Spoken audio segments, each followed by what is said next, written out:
बिस्मिल्लाहिर्रहमानिर्रहीम। अस्सलाम वालेकुम प्यारे बच्चों, कैसे हैं आप। उम्मीद करती हूँ कि आप सब बच्चे बिल्कुल खैरियत से होंगे और अपने अपने घरों में महफूज होंगे। जी बच्चों, आज है आपका लेक्चर इस्लामियात का सबक नंबर 10 ईद उल फितर हम करेंगे। सबक नंबर 10। तो बच्चों अपनी बुक्स ओपन करें, पेज नंबर 21, सबक नंबर 10 ईद उल फितर। पहले हम इसकी रीडिंग कर लेते हैं। ईद उल फितर, ईद का मतलब है बहुत ज़्यादा खुशी। ईद का क्या मतलब है प्यारे बच्चों? बहुत ज़्यादा खुशी। पहले हम इसकी रीडिंग करेंगे। ईद का मतलब है बहुत ज़्यादा खुशी। मुसलमान रमज़ान के पूरे महीने में रोज़े रखते हैं और रोज़े मुकम्मल होने की खुशी में ईद मनाते हैं, जिसे ईद उल फितर या मीठी ईद कहा जाता है। ईद उल फितर यकम शवाल को मनाई जाती है। ईद के दिन सब नहा धोकर अच्छे अच्छे कपड़े पहनते और ईद की नमाज़ अदा करने के लिए ईदगाह या मस्जिद में जाते हैं। ईद की नमाज के लिए अजान नहीं दी जाती। 2 रकत नमाज ईद उल फितर बाजमात अदा की जाती है। नमाज के बाद इमाम खुतबा पढ़ता है और जो खामोशी और अदब के साथ सुनना चाहिए।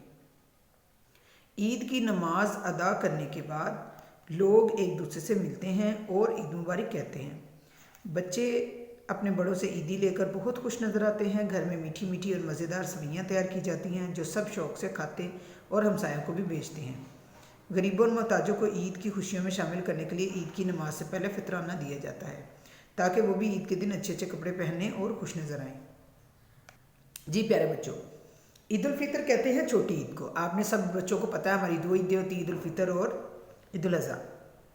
छोटी ईद जो होती है उसको मीठी ईद भी कहते हैं। इस पर सवैयाँ भी बनती हैं, अच्छे अच्छे खाने भी बनते हैं, नए नए कपड़े पहनते हैं, लोग फितराना देते हैं गरीबों को इस ईद में शामिल करने के लिए। और जो बच्चे हैं वो क्या करते हैं जी, अपने बड़ों से ईदी लेते हैं। ठीक है प्यारे बच्चों, तो आगे हम चलते हैं इसकी एक्सरसाइज की तरफ। Page number 22। जी बच्चों, पेज नंबर 22 इस पे है मारूजी मशक। ये हम बुक के ऊपर ही सॉल्व करेंगे। मैं पेन का इस्तेमाल कर रही हूँ, लेकिन आपने पेंसिल का इस्तेमाल करना है। पेन के इस्तेमाल करने का मकसद ये ताकि आपको प्रोमिनेंटली नज़र आ जाए कि लिखा क्या है। ठीक है प्यारे बच्चों, सबसे पहले हम करेंगे दिए गए अल्फाज की मदद से खाली जगह पूर्ण करें। ये ऊपर कुछ अल्फाज दिए गए हैं, ईदी, खुशी, ईदगाह और मीठी ईद। यही अल्फाज यहाँ लगेंगे। ईद का मतलब है बहुत ज़्यादा डैश, यानी कि बहुत ज़्यादा खुशी। खे वाओ खो शीन छोटिए शी, खुशी। नंबर 2, ईद उल फितर को डैश भी कहा जाता है। ईद उल फितर को ये ऊपर लिखा हुआ है मीठी ईद।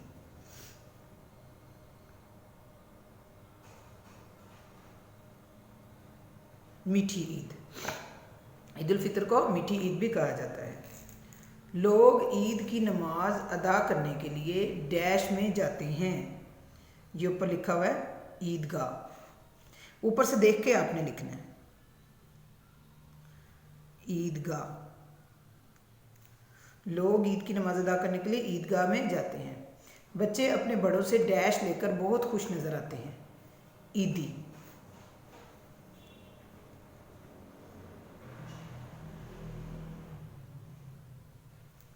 बच्चे अपने बड़ों से ईदी लेकर बहुत खुश नजर आते हैं। उसके बाद दुरुस्त जवाब पर टिक का निशान लगाएं। ईद उल फितर मनाई जाती है यकम मुहर्रम को, यकम शवाल को, यकम रबीउल अव्वल को। तो इसका सही आंसर है जी यकम शवाल को। यहाँ पे हम टिक लगा देंगे। रोज़े मुकम्मल होने की खुशी में मनाई जाती है ईद उल फितर, ईद उल अज़हा, ईद सईद। ईद उल फितर, ईद की खुशियों में गरीबों और मोहताजों को शामिल करने के लिए दिया जाता है सदका, कर्जा, फितराना। इसका आंसर है जी फितराना। उसके बाद है हिस्सा अलिफ को हिस्सा बे से मिलाएं। मुसलमान रमज़ान के पूरे महीने में क्या करते हैं? रोज़े रखते हैं। इसको हम इसके साथ मिलाएंगे, रोज़े रखते हैं। ईद की नमाज के लिए अजान नहीं दी जाती। ईद की नमाज के लिए अजान नहीं दी जाती। 2 रकत नमाज ईद उल फितर बाजमात अदा की जाती है। ईद की नमाज के बाद इमाम खुतबा पढ़ता है। ठीक है बच्चों, बिल्कुल सिंपल है ये। और ये हमारा मुकम्मल हो गया सफ़ा नंबर 22। मशक मुकम्मल होगी। अब हम इसके करेंगे सवाल जवाब कॉपी पे। तो प्यारे बच्चों, उसके लिए आप लोग अपनी नोटबुक निकालिए। सबसे पहले हम मार्जिन लाइन ड्रॉ करेंगे। प्यारे बच्चों, कम से कम 2 सफ़ों पे आप मार्जिन लाइन लगा लें।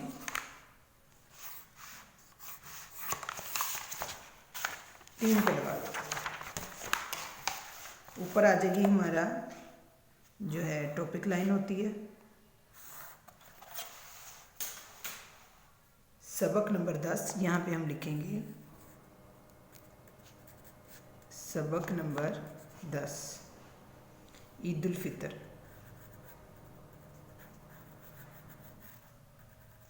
ईद उल फितर। सवाल नंबर 1। सवाल नंबर 1, ईद उल फितर कब मनाई जाती है? ईद उल फितर कब मनाई जाती है? जवाब,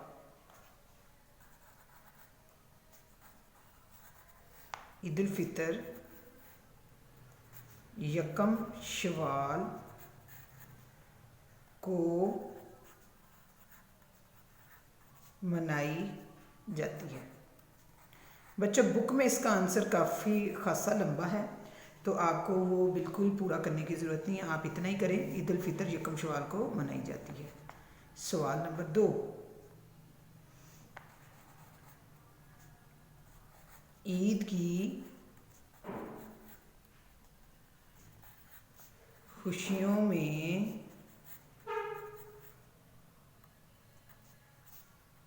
गरीबों को कैसे शामिल किया जाता है? जवाब,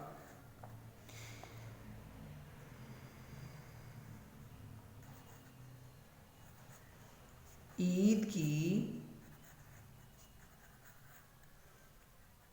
खुशियों में गरीबों को फतराना देकर शामिल किया जाता है। इसका आंसर भी बुक में खासा लंबा है, तो आपको सारा करने की ज़रूरत नहीं, आप इतना ही करें, टू द पॉइंट आंसर दें। जितना आपसे पूछा जा रहा है उतना ही जवाब देना काफ़ी है, एक्स्ट्रा करने की ज़रूरत नहीं है। सवाल नंबर 3,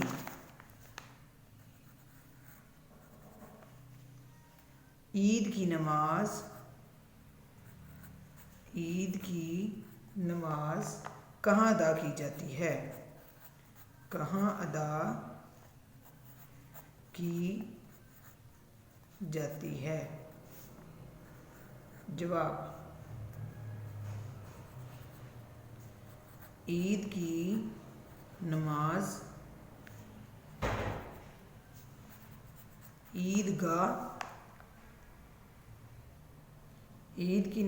ईदगाह या मस्जिद में अदा की जाती है।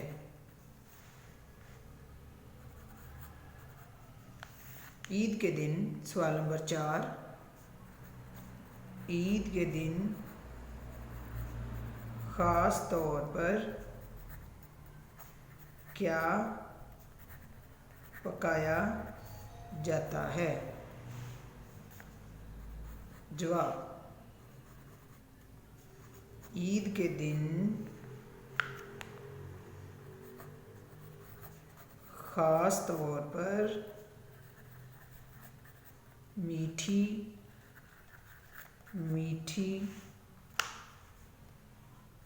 और मज़ेदार सेवइयाँ पकाई जाती हैं। सवाल नंबर 5, ईद की नमाज के बाद लोग क्या करते हैं? ईद की नमाज के बाद लोग क्या करते हैं? जवाब, ईद की नमाज अदा करने के बाद लोग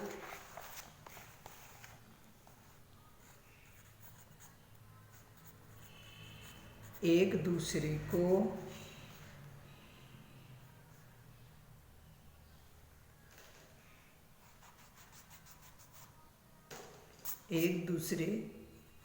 से मिलते हैं और ईद मुबारक कहते हैं। जी प्यारे बच्चों, ये आपका चैप्टर जो है ना सबक नंबर 10 ईद उल फितर मुकम्मल हो गया। हमने इसकी रीडिंग भी कर ली है, एक्सरसाइज भी बुक पे कर लिया और क्वेश्चन आंसर्स भी कॉपी पर नोटबुक पर कर लिए। हम इसको एक दफ़ा रिपीट कर लेते हैं। सवाल नंबर 1, ईद उल फितर कब मनाई जाती है? ईद उल फितर यकम शवाल को मनाई जाती है। सवाल नंबर 2, ईद की खुशियों में गरीबों को कैसे शामिल किया जाता है? जवाब, ईद की खुशियों में गरीबों को फितराना देकर शामिल किया जाता है। नंबर 3, ईद की नमाज कहाँ अदा की जाती है? जवाब, ईद की नमाज ईदगाह या मस्जिद में अदा की जाती है। सवाल नंबर 4, ईद के दिन ख़ास तौर पर क्या पकाया जाता है? जवाब, ईद के दिन ख़ास तौर पर मीठी मीठी और मज़ेदार सवैयाँ पकाई जाती हैं। सवाल नंबर 5, ईद की नमाज के बाद लोग क्या करते हैं? जवाब, ईद की नमाज अदा करने के बाद लोग एक दूसरे से मिलते हैं और ईद मुबारक कहते हैं। जी बच्चों, जैसा कि मैंने अभी आपको बताया कि आपका ये चैप्टर सबक नंबर 10 ईद उल फितर मुकम्मल हो गया है और मैं उम्मीद करती हूँ कि आप अच्छे तरीके से इसकी रीडिंग भी करेंगे, बुक पे एक्सरसाइज भी सॉल्व कर लेंगे और नोटबुक पर ये सारे क्वेश्चन आंसर्स भी नोट कर लेंगे। इंशाल्लाह अगले लेक्चर में आपसे मुलाकात होगी। अल्लाह हाफिज़।